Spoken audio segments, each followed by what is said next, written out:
लेकिन वो कुछ लोग हमारे लिए एक बहुत बड़ी समृद्धि की विरासत हैं। अश्विनी जी नमस्कार, प्रणाम आपको। तो मैं इसलिए भी आता हूं कि शिक्षक होने के नाते, चूंकि लॉकडाउन है, घरों में बैठना है, अध्ययन अध्यापन करते रहना है, अपने छात्र छात्राओं से परस्पर रोज विचार विमर्श करना है, अपनों से मिलना है, अपनों को मिलाना है, और कुछ न कुछ बातें जिससे कि एक सकारात्मकता उत्पन्न हो इस कोविड काल में। इसके लिए जरूरी है कि नई नई बातों के आधार पर, अनुभवों के आधार पर कुछ बातों को साझा करते रहा जाए। ये नहीं देखना है कि कौन सुनता है, कौन नहीं सुनता है, कौन आपको क्या समझता है, कौन आपको समझता है। इससे ऊपर हट जाना चाहिए, क्योंकि हम सभी लोग, एक तो हम लोग काशी के लोग हैं, बनारस से लोग हैं, और बनारस का जो वक्तव्य होता है या बनारस की जो बातें होती हैं वो पूरी दुनिया के लिए अमूल्य होनी चाहिए। इसलिए कम से कम हमारा फर्ज है कि कोविड काल में कुछ सकारात्मक बातों को, हम अर्थशास्त्री हैं तो इस दौरान हम केवल अर्थशास्त्र की बातों को कहें तो वो एक तरह से नीरस हो जाएगा, क्योंकि अर्थशास्त्र से विगत 1.25 साल अर्थशास्त्र से ये दुनिया नहीं चल रही है।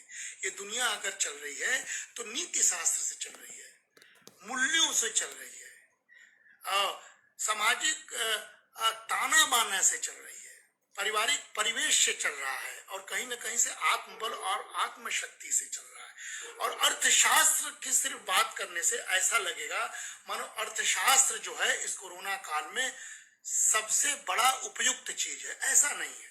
अर्थशास्त्र एक शास्त्र है जो कि जरूरी है, लेकिन अर्थशास्त्र के साथ साथ हमारा कर्तव्य है कि हम केवल अर्थ को अपने जीवन का पेरीफेरी ना बनाएं, केवल अर्थ को ही अपने जीवन का मूल ना बनाएं, बल्कि अर्थ के साथ साथ कुछ अपने व्यवहार के प्रति भी चिंतित हों और उसका दर्शन कराएं, और वो स्वीकार करें कि कोरोना काल ने हमें क्या सिखाया है, कैसा सिखाया है, किस तरह का सिखाया है, क्या क्या अनुभूति दी है।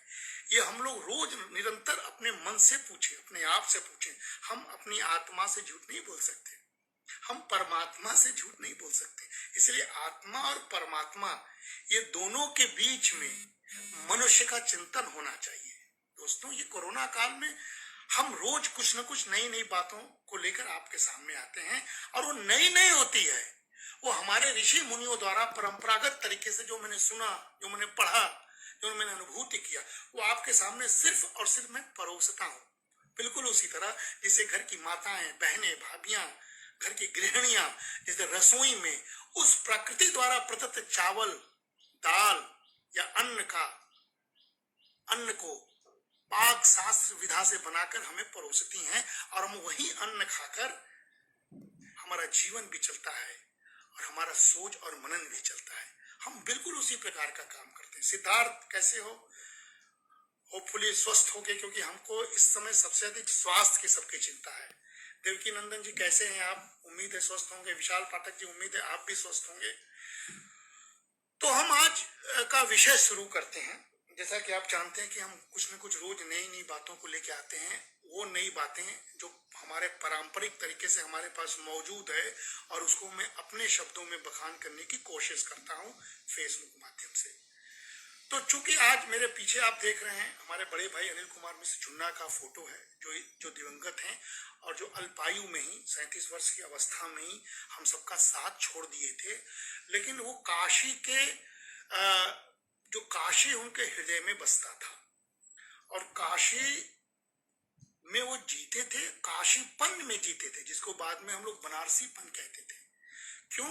क्योंकि हृदय में जो उनके है वही उनके बाहर समाज में होता था, वही उनका व्यवहार होता था, और उसी व्यवहार का दर्शन करके एक समय हमारे बड़े भाई अनिल कुमार मिश्र झुन्ना, जो काशी हिंदू विश्वविद्यालय के छात्र भी रहे हैं मनोविज्ञान के, उन्होंने इस विश्वविद्यालय में छात्र संघ के चुनाव में उपाध्यक्ष के रूप में बहुतायत वोटों से जब जीते थे, तो वो युवाओं के हृदय सम्राट के रूप में 80 के और 90 के दशक में जाने जाते थे।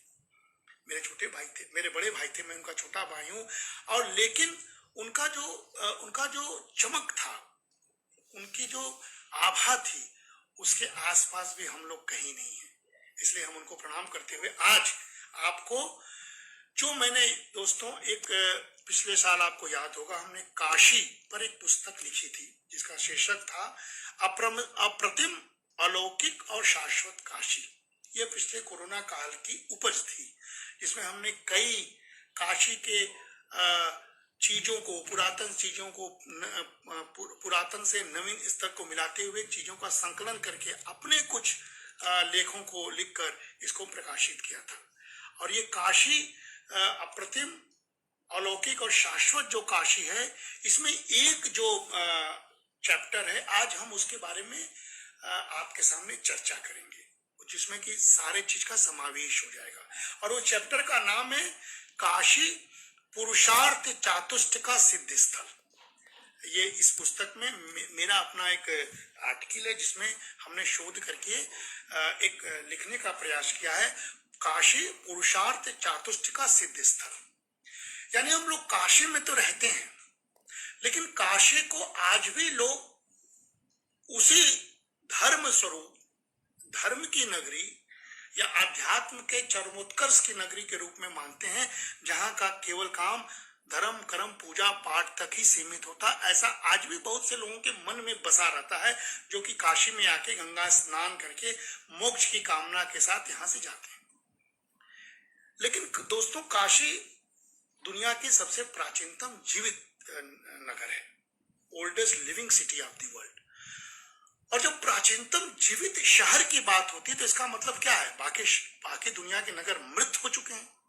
हाँ, दुनिया में जितने भी शहर या नगर हैं उनका विनाश कई बार हो चुका है और कई बार उसका प्रारूप बदला है।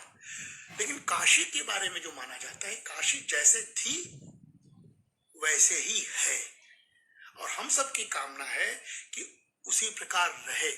लेकिन जब हम जैसे थी वैसे है वैसी रहे की बात करते हैं तो इसका मतलब पूरी तरह काशी को समझना जरूरी है। काशी इसलिए जीवित सबसे प्राचीनतम जीवित शहर है क्योंकि काशी में जो काश्य है वो काशी की आत्मा है, काशी का मूल स्वभाव है, काशी में रहने वालों का चरित्र है, जो कि कभी भी बदला नहीं है इतने दिनों से, और अब तक नहीं बदला है। लेकिन कालांतर में ग्लोबलाइजेशन के इस दौर में नई आर्थिक नीति के वजह से काशी में इससे प्रभावित समय समय पर होता आया है। लेकिन फिर भी हम लोगों की कल्पना रहती है कि शायद काशी का वो बीज, पुरातन का बीज, सनातन का बीज इतना गहरा है, उसकी जड़, कि कितना भी बदले लेकिन अंत में हम लोग फिर उसी काशी की बात करते हैं जहां पुरुषार्थ चातुष्ट का ये सिद्ध स्थल के रूप में हम देखते हैं। दोस्तों, पुरुषार्थ की जब हम बात करते हैं तो पुरुषार्थ का अर्थ क्या होता है, जो अर्थव्यवस्था के मॉडल में भी हम लोग उसको बात करने की कोशिश करते हैं। सिद्धार्थ पांडे जी नमस्कार, कैसे हैं आप? उम्मीद है आप ठीक होंगे और अपने महाविद्यालय में आप बिल्कुल उसी जज्बा के साथ काम कर रहे हो। हमारा मित्र विशेष भी सुन रहा है, अर्चना जी भी सुन रही हैं। तो धर्म अर्थ काम मोक्ष, ये चातुष्ट, पुरुषार्थ चातुष्ट है, ये हमारे 4 सूत्र हैं। और हम लोगों ने कई बार इसको अर्थशास्त्र में जोड़ने की कोशिश की है कि अगर अर्थशास्त्र में पुरुषार्थ के इस चातुष्ट को हम जोड़ लें तो हमारे अर्थशास्त्र का जो आउटपुट है, परिणाम है, वो सार्थक होगा। और आप देखें कोरोना काल में अर्थशास्त्र के पूरे मॉडल जब हम फेल होते देख रहे हैं, और इसी कोरोना काल में एक तरफ मानवीय संकट का भी दौर है तो दूसरी ओर कोई न कोई देश युद्ध जैसी स्थिति भी बनाया हुआ है। तो दुनिया के लोग एक तरह नहीं है और दुनिया विपदा में भी अवसर खोजती रहती है।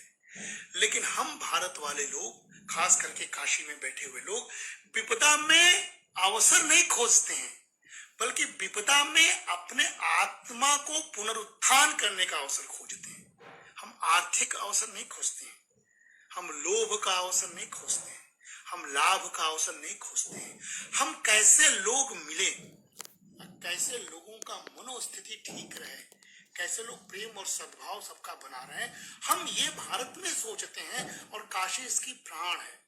इसीलिए धर्म, अर्थ, काम, मोक्ष, ये चार जो सूत्र हैं, ये काशी का मूल सूत्र है, काशी के जीवन का सूत्र है। यानी हम चारों को लेकर कोई भी आर्थिक या कोई भी सामाजिक या कोई भी राजनीतिक मॉडल की बात करें, ये भारत का सूत्र, हमारा सनातन सूत्र है। और दोस्तों, मैंने जब इस किताब में ये लिखना शुरू किया तो मैंने शोध किया था सनातन समय से, तो मैंने देखा कि वैदिक आर्य परंपरा के अनुसार हमारे यहाँ धर्म, अर्थ, काम, मोक्ष, ये जीवन के 4 लक्ष्य निर्धारित किए गए थे। लक्ष्य यानी एम ऑफ द लाइफ, ये हमारा गोल है। और इसका मतलब है कि इन्हीं को हम लोगों ने बाद में पुरुषार्थ चातुष्ट कह दिया। तो ये वैदिक आर्य परंपरा है। भाई जीवन है, मनुष्य बने हैं, क्यों नहीं हम जीव बने, क्यों नहीं हम पत्थर बने, क्यों नहीं हम वृक्ष बने, क्यों नहीं हम गाय बने, क्यों नहीं हम सिंह बने, क्यों नहीं हम कीट कीटाणु बने, हम मनुष्य बने हैं। तो मनुष्य बने हैं तो हमारा कोई गोल होना चाहिए, हमारा लक्ष्य होना चाहिए। और अगर लक्ष्य को हम सिर्फ इकोनॉमिक्स के टर्म में अगर आपसे बात करते रहते हैं इस कोरोना काल में, जो मेरा विषय है, मैं पढ़ाता हूं, लेकिन सिर्फ इकोनॉमिक्स की बात अगर कोरोना काल में करते हैं तो मनुष्य के धर्म से विमुख होते, क्योंकि हम शिक्षक हैं और आपके सामने अपने विषय के बारे में बात करना बेईमानी है, क्योंकि हम सब इस समय मनुष्य हैं और हमारे अंदर मानवीय संवेदनाएं कूट कूट कर भरी रहना चाहिए, क्योंकि विपदा काल है और हमको एक दूसरे के स्वास्थ्य का ख्याल रखना है, एक दूसरे का सेवा करना है, एक दूसरे के दिनचर्या का ख्याल रखना है और अपने समाज को बचाना, अपने लोगों को बचाना। यही सरकार को भी करना है और यही हमें और आपको भी करना है एज ए नागरिक। तो ये हमारे वैदिक आर्य परंपरा है, जो कि धर्म, अर्थ, काम, मोक्ष, इसको हम लोग पुरुषार्थ चातुष्ट कहते हैं, जो हमने किताब में लिखी है। और दोस्तों, इसको मैं इसलिए बोल रहा हूं कि ये पुरुषार्थ जो है हमारा, इसका स्वरूप विकासात्मक है, विकास से जुड़ा है, डेवलपमेंटल है। ये इसका स्वरूप अगर देखा जाए तो ये स्थिर नहीं है, ये कोई पौराणिकता या पोथापंथी या धर्म की बात नहीं करता, बल्कि विकासात्मक है ये चारों। क्योंकि हमारे यहाँ जब हम बैठे हुए काशी में, धर्म के मान्यता के अनुसार मनुष्य का अंतिम लक्ष्य मोक्ष होता है। हम काशी वाले मानते हैं, हमारा सनातन धर्म मानता है कि मनुष्य का अंतिम लक्ष्य मोक्ष है और धर्म, अर्थ तथा काम, ये तो तीनों बचे हुए, ये क्रमशः उस लक्ष्य को प्राप्त करने की सीढ़ियां हैं। यानी देखिए, लक्ष्य निर्धारित है मोक्ष। अब मोक्ष कैसे प्राप्त करेंगे? तब हमें अर्थार्जन करना है। उसके बाद तब हमें काम यानी प्लेजर, आनंद की अनुभूति चाहिए, हम खूब खुश रहें, सारे ट्रेवल टूरिज्म, सारे उपभोक्तावादी संस्कृति में जिए, खूब काम करें। और उसके बाद से तब जाके जब अर्थ और काम करेंगे, लेकिन ये धर्म से पिरे हुए हैं। धर्म जो सच्चा, सही और गलत के अंतर को बताता है। तो धर्म के साथ हम अर्थ का अर्जन करें, अर्थ के साथ हम खूब प्लेजर, आनंदित हों। जब ये हम करेंगे सूत्र में, तब हमें मोक्ष मिलेगा। ये हमारे लक्ष्य है, यानी 3 सीढ़ियों पर चढ़ के मोक्ष क्या है? कोरोना काल में हम सब लोग मौत की बात कर रहे हैं, मृत्यु की बात कर रहे हैं, लाशों को गिन रहे हैं। और दुर्भाग्य है कि बनारस में भी लाशों को गिना जा रहा है, क्योंकि अज्ञानता बढ़ गई है, क्योंकि हम भ्रमित हो गए हैं, क्योंकि हम तथ्यों को समझने से दूर हो गए और क्योंकि हम एक दूसरे की आलोचनाओं में लग गए हैं, क्योंकि हम प्रपंचनाओं में लगे। जबकि हम मृत्यु की बात काशी में हमको नहीं करनी चाहिए। मोक्ष क्या है? मोक्ष ये है कि आपने अपने जीवन में धर्म, अर्थ, काम के साथ जीवन जिया कि नहीं? नहीं जिया तो वही आप लाश बन जाएंगे, आपकी गिनती होगी। जी लिया तो आपको मोक्ष मिल जाएगी, आपको लोग जानेंगे, याद करेंगे। आपके कर्म के आधार पर आपके मृत्यु के बाद आपका मनन होता है, ये मोक्ष है। और अर्थशास्त्र की दृष्टि से दोस्तों मोक्ष हमारे जो ये जो हमारे प्रोफेसर जेके मेहता ने इसी चीज को लिया था जब, तो उन्होंने मोक्ष को वांटलेसनेस इकोनॉमी से जोड़ा था, आवश्यकता विहीनता। यानी हम इतने अच्छे से धर्म को धारण करके खूब इकोनॉमिक्स का प्रयोग करके खूब अर्थार्जन करें और खूब आनंद से जीवन जीने के बाद अंत में तृप्त हो जाएं, संतुष्ट हो जाएं। एक एज के बाद हम लोग आने वाले पीढ़ी को अपने सारे कर्मों को कार्यों को सौंप दे और आनंद पूर्वक अपने पीढ़ियों को देखें और आने वाले पीढ़ियों के स्वास्थ्य लाभ और अर्थ लाभ की कामना करें। हम इतने संतुष्ट हो जाए, इसको ही वाटलेसनेस इकोनॉमी की संज्ञा दी जाती है। इसी को हम लोग अर्थव्यवस्था में मोक्ष कह देते हैं। तो देखिए, मोक्ष को मृत्यु के स्वरूप अगर आप बात करेंगे तो आप लाश हो जाएंगे, और मोक्ष को धर्म अर्थ काम के सीढ़ियों के आधार पर प्राप्त करेंगे तो आप संतुष्ट हो जाएंगे, आप आनंद में रहेंगे। अगर आपने जीवन में जो हमारे झूना भैया जिसके बारे में हम बोल रहे हैं पीछे है, उन्होंने केवल 37 वर्ष का जीवन जिया, आज भी अनेकों लोगों के हृदय में बसे। उन्होंने कम उम्र में भी अपने कार्य से, अपने व्यवहार से, अपने सच्चाई से, अपने सत्यता से, गरीबों के प्रति अपने संवेदनशीलता से, लोगों का काम आने की प्रवृत्ति से, दिन रात सेवा करने की भावनाओं से लोगों के हृदय में बसे और ये युवा अवस्था में ही अमर हो गए। हम तक कुछ नहीं कर पाए, इनसे बहुत बड़े हो गए उम्र में। हमने अभी तक अपने जीवन में हम मानते नहीं कि हमने कुछ किया, इसलिए हम कुछ करने की कोशिश करते हैं कि मेरे वाचन से ही, मेरे बातों से ही, मेरे व्यवहार से अगर कुछ लोग खुश हो जाएं तो मैं इसे अपने कर्म मान लूंगा। इसलिए ये मोक्ष की प्राप्ति अमरत्व की प्राप्ति है दोस्तों। इसलिए धर्म शब्द का अर्थ हमें बहुत बड़े व्यापक रूप में लेना चाहिए। हम पहले भी आपसे बात कर चुके हैं, क्योंकि हमारे जन्म से मृत्यु तक, जो आज कोरोना काल में मृत्यु परोसा जा रहा है, हमारे जन्म से मृत्यु तक जितने भी हम कर्म या कर्तव्य करते हैं सभी हमारे धर्म का हिस्सा है।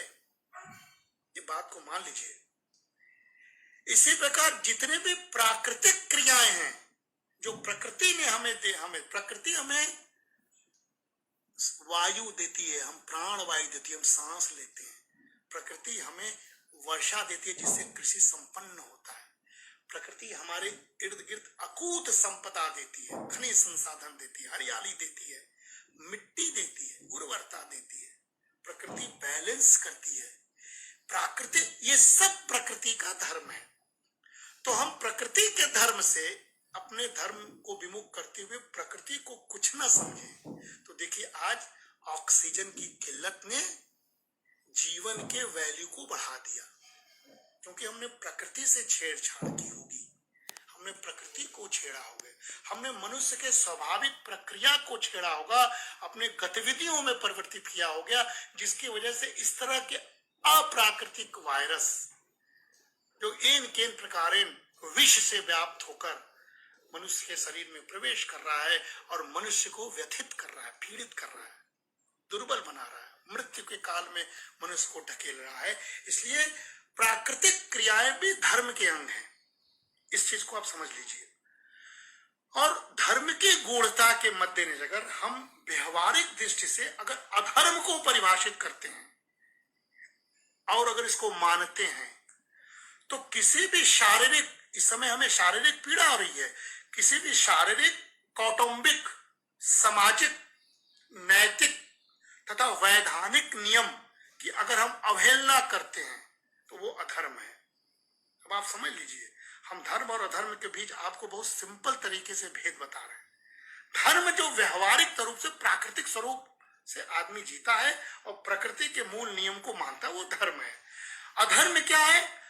जिससे कि शारीरिक, कौटुंबिक, कुटुंब में, समाज में नैतिक अथवा वैधानिक नियम की हम अवहेलना करते हैं।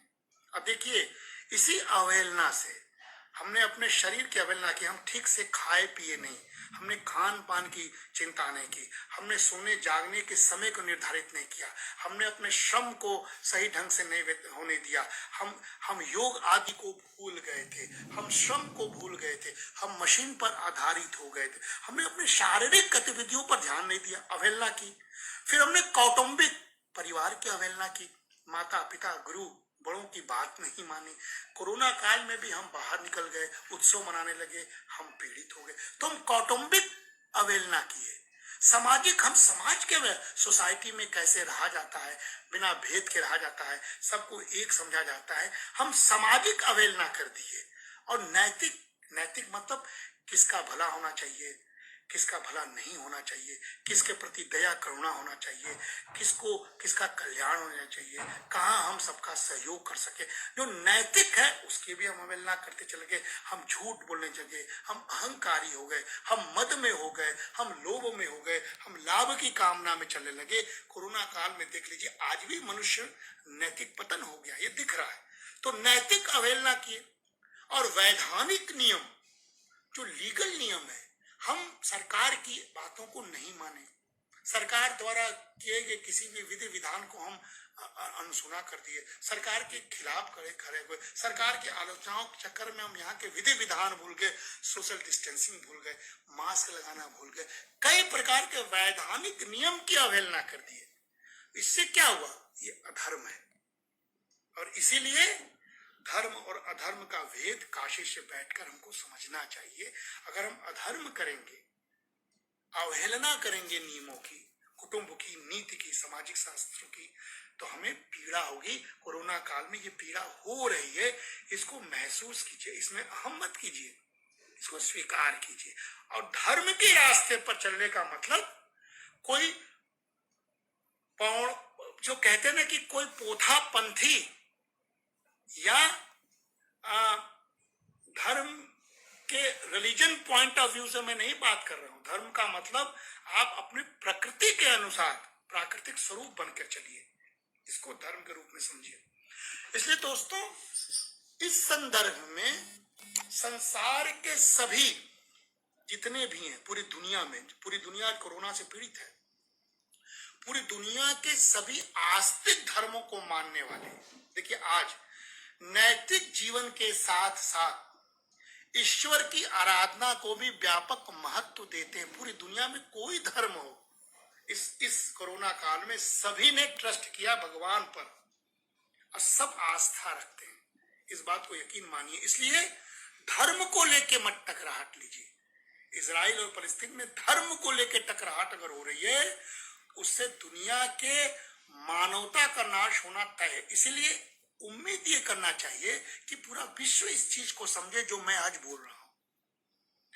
आप यकीन करिए, जैसे ईसाई लोगों के लिए यरूशलेम जहां आज हो रहा है, देख लीजिए, मुसलमानों के लिए मक्का मदीना, बौद्धावलंबियों के लिए लुम्बिनी, बोधगया, सारनाथ हमारे बनारस में, कुशीनगर गोरखपुर के पास, और जैन मतावलंबियों के लिए गिरिनार और पार्श्वनाथ पर्वत जैसा महत्व है ना, उसी प्रकार हम हिंदुओं के लिए काशी का विशेष महत्व है। इसीलिए मैं इस किताब को ले आऊं कि काशी के बारे में अवहेलना मत कीजिए। काशी हम सब हिंदू अवलंबियों के लिए, जैसे ईसाइयों के लिए यरूशलेम है, इसलिए काशी हमारे लिए महत्वपूर्ण है। इसलिए काशी में रहने वालों के लिए काशी के लिए लड़ मिटना चाहिए, मर मिटना चाहिए कि काशी की मूल स्वरूप, काशी का महात्म्य, काशी को कोई गलत रूप में प्रस्तुत न करे। इसके लिए हमको एक होना चाहिए, समझना चाहिए। इसमें कोई अहंकार नहीं होना चाहिए कि मैं काशी को जानता हूँ। काशी को हमारे कोटि कोटि काशीवासी जाने, ऐसी मेरी कामना है। यही बात को मैं पुस्तक में लिखने का प्रयास किया हूँ। इसलिए दोस्तों, आम धारणा के अनुसार, जो जनरल धारणा है, अनादिकाल से हमारी काशी का धार्मिक महत्व रहा है। ये मैं भारत के अन्य क्षेत्रों के लोगों के लिए बोल रहा हूँ। और यहाँ न केवल शैव संप्रदाय, क्योंकि आज सोमवार है, मैंने आज सुबह सुबह भगवान शिव की आराधना की, तब मेरे मन में आया कि मैं आपके समक्ष ये बात बोलूंगा। न केवल शैव संप्रदाय वरन अन्य देवताओं के उपासक भी काशी के महत्व को सहस्त्रों वर्षों से स्वीकार करते हैं। तो यकीन मानिए, काशी केवल हिंदू धर्म नहीं, केवल एक मतावलंबियों का नहीं है, बल्कि सभी मतावलंबियों के लिए काशी का विशिष्ट महत्व है। इसलिए काशी के इस स्वरूप को, इस सेकुलर स्वरूप को, इस सर्वांगीण स्वरूप को, इस वैश्विक स्वरूप को समझकर हमें गौरवान्वित होना चाहिए कि हम काशीवासी हैं। और हम काशी से कोरोना काल में पूरे विश्व को ये कह सकते हैं कि आप काशी में आके अपने जीवन शैली को बदलने की कोशिश कीजिए, खुलिए, मिलिए, यहाँ की संस्कृति देखिए। लोग आते भी हैं दोस्तों और बदलते भी। तमाम हम जापानियों को, तमाम हम इजरायलियों को, तमाम हम यूरोप में रहने वाले लोगों को, तमाम हम जर्मन में बसे हुए लोगों को यहाँ बदलते हुए हम लोगों ने देखा है। वो यहीं के रह गए और यहीं उन्होंने जीवन काट दिया। इसलिए इतिहास की दृष्टि से अगर हम बात करते हैं तो मनुस्मृति में जिसकी रचना ईसा से 300 वर्ष पूर्व हुई थी और जिसे गौतम धर्म सूत्र तथा बोधायन धर्म सूत्र के समकक्ष माना गया था, उसमें काशी का जिक्र धर्म क्षेत्र के रूप में किया गया है। इतना अनादिकाल है काशी का महत्व। काशी हमारा धर्म क्षेत्र है और इसीलिए उपनिषदों की रचना ईस्वी पूर्व 600 के पहले की गई थी। उनमें काशी राज अजात शत्रु का वर्णन है। थोड़ा इतिहास इसलिए बता रहा हूं कि मैं यहाँ अर्थशास्त्र के विद्यार्थी के रूप में नहीं बात कर रहा हूं। मैं काशी में बसने वाले एक आम नागरिक के हैसियत से काशी के महात्मा को बताने जा रहा हूं, जहां पुरुषार्थ को चातुष्ट के रूप में हम लोग जीवन का ध्येय बनाते हैं। खुश रहो अंकुर, प्रसन्न रहो, धर्मवीर खुश रहिए।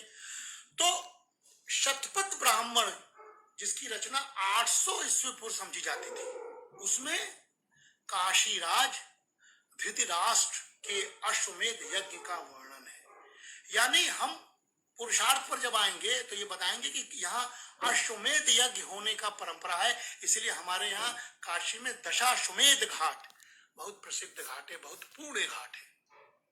ये धृतराष्ट्र के अश्वमेध यज्ञ के वर्णन उसमें है, मतलब समझिए शतपथ ब्राह्मण में ये। और ईसा पूर्व 6ठी शताब्दी में तो काशी के धार्मिक महत्ता सर्व स्वीकृत हो चुकी थी और इसी कारण भगवान बुद्ध ने अपना धर्म चक्र प्रवर्तन यही काशी में किया था, सारनाथ में। तो काशी का महात्म्य यहाँ इतिहास के पन्नों में दर्ज है, लेकिन इसके विशेषताओं को मुख से हमें वर्णित करना चाहिए। क्योंकि दोस्तों काशी जो कि एक प्राचीनतम जीवित शहर है, कहा जाता है जो बौद्ध धर्म के गोविंद मुक्त के अनुसार बुद्ध के बहुत पहले प्राचीन काल के राजा रेणु के ब्राह्मण मंत्री महागोविंद ने वाराणसी नगरी को बसाया और धृतराष्ट्र उस समय किताबों में इसको लिखा गया धृतरट्ट यहाँ के पहले राजा हुए। और ऐतरेय ब्राह्मण तथा शाख्यान श्रौत सूत्र के अनुसार रेणु विश्वामित्र के पुत्र थे। सोचिए कितना रिच इतिहास हमारा काशी का है। और उसी विश्वामित्र का परुष्णी के युद्ध में पराजित होने का उल्लेख हमारे ऋग्वेद में मिला, जो हमने इस किताब में लिखा है और जो 1000 वर्ष पूर्व का ये इतिहास है। इसलिए दोस्तों शतपथ ब्राह्मण में भी काशी के को राजा धृतराष्ट्र का, काशी में राजा धृतराष्ट्र का उल्लेख किया गया है, जिन्होंने अश्वमेध यज्ञ प्रारंभ किया और उनके यज्ञ के घोड़े को शत्राजित ने छीन लिया था। देखिए संघर्ष होता है। और काशी के दिवोदास महाभारत युद्ध के बहुत पहले हो चुके थे, यह बात हमारे पुराणों में वर्णित है। यानी काशी में लोग अपने ऐश्वर्य को बढ़ाने, अपने आनंद को बढ़ाने, अपने ऊर्जा को बढ़ाने के लिए काशी में यज्ञ करते थे। देखिए काशी का महात्मा है। इसलिए काशी में केवल धर्म या मृत्यु के लिए नहीं है, अपने ऐश्वर्य बढ़ाने के लिए। इसलिए अर्थशास्त्र का इसका विशेष स्थान है दोस्तों। इसीलिए मैं कह रहा हूं कि काशी अर्थशास्त्र का बहुत मूल स्थल भी रहा है, चातुष्ट स्थल रहा है, पुरुषार्थ का स्थल रहा है। क्योंकि आर्यों में के काशी में बस जाने के बाद उस क्षेत्र में वैदिक धर्म का हमारे यहाँ निरंतर वृद्धि होती चली। हम धर्म का वृद्धि किए, लेकिन साथ ही साथ हमने यहाँ पर किसकी आराधना की, किसको प्रसन्न किया, जिससे हमें अर्थ मिले, जिससे हम अधर्म के रास्ते से विमुख हो जाएं और हम हवन यज्ञादि कृत्य करते रहे। ऋग्वेद काल में हमने पृथ्वी, सोम, अग्नि, वायु, मरुत तथा प्रजन्य, वरुणोद्यक्ष तथा अश्वमेध, सूर्य, सावित्री, पूषण, मित्र, विष्णु, यम, श्रद्धा, मनु, उषास, इन सब देवताओं के पूजा करते थे। और ये सब देवता मनुष्य के आर्थिक व्यवहार को बढ़ाने वाले देवता होते थे। इसलिए हम ऐसे देवताओं की पूजा करते थे जो साक्षात जीवित देवता। हम सूर्य की पूजा करते थे, हम अग्नि की पूजा करते थे, हम वायु की पूजा करते थे, हम मिट्टी की, धरती की पूजा करते थे, क्योंकि इसी से हमारा जीवन प्राण चलना है। इसलिए हम स्वस्थ भी बने रहते थे और हम पुरुषार्थ के सीढ़ियों पर चढ़ के संतुष्ट होने की कोशिश करते थे दोस्तों। इसीलिए परमात्मा एक है, वो शक्ति के रूप में है। ये हम अपने कृत्यों से सिद्ध करते रहते थे दोस्तों। इसीलिए हमने जब किताब में लिखा इस चैप्टर को, तो उपनिषद काल से ही काशी ब्रह्म ज्ञान का केंद्र बन चुका था दोस्तों। और यहाँ के राजा अजातशत्रु उच्च कोटि के ब्रह्मवेत्ता माने गए थे उस समय, जो बड़े वैदिक धार्मिक हुआ करते थे और हर काम मुहूर्त के हिसाब से करते थे। और उस समय ब्रह्म विद्या के केवल 2 केंद्र थे भारत में, एक काशी और दूसरा मिथिला। और तत्कालीन ब्रह्म ज्ञानी इन दोनों स्थानों पर आया जाया करते थे। सोचिए कैसे 2 स्थलों का मिलन हुआ करता था। आज हम लोग राजनीतिक स्वरूप से 2 स्थलों को मिलाते हैं और प्रतिद्वंदिता करते हैं। इसलिए हमारे यहाँ धर्म का क्षय होना शुरू हो गया कालांतर में, और हम स्वार्थी होते चले गए, हम अधर्मी होते चले गए। और ऐसे में हम कोरोना काल में भी कई प्रकार के अधर्म करने से नहीं चूक रहे। इसीलिए काशी के महात्म को समझना चाहिए दोस्तों। और मैं इसलिए आया हूं कि मैं बता रहा हूं कि काशी केवल धर्म की नहीं बल्कि अर्थ की भी नगरी है। इसलिए आपको 2-3 बातों को मैं समझा दूं।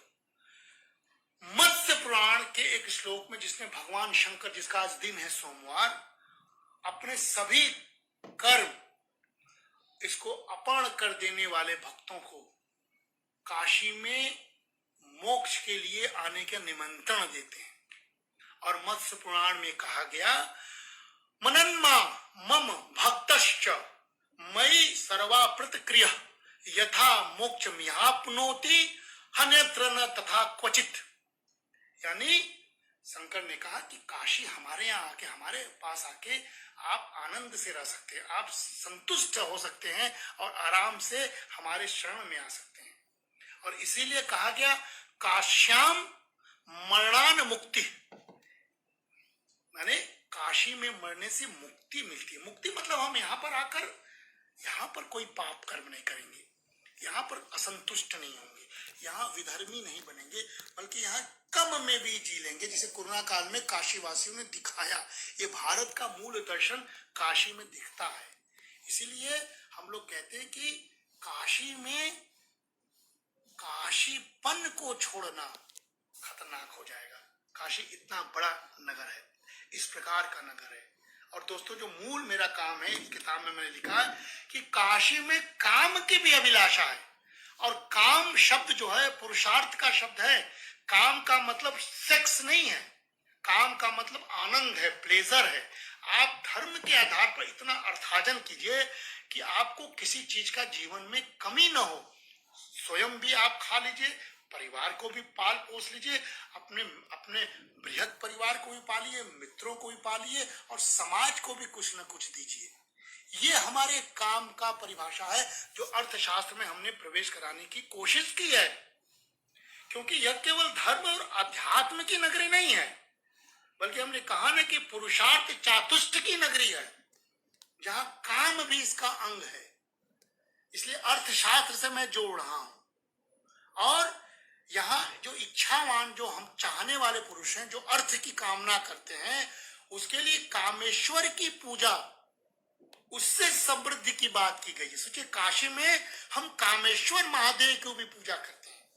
हम कहते हैं कि हमारे पास सब कुछ हो, तभी तो हम धर्म कर पाएंगे, तभी तो हम कर्म कर पाएंगे, तभी तो हम उपभोग कर पाएंगे, और तभी तो हम संतुष्ट होकर आने वाली पीढ़ी को सब कुछ समर्पित कर पाएंगे। काशी का मूल मंत्र। इसलिए काशी के पुरुषार्थ को अर्थशास्त्र से जोड़ना जरूरी है।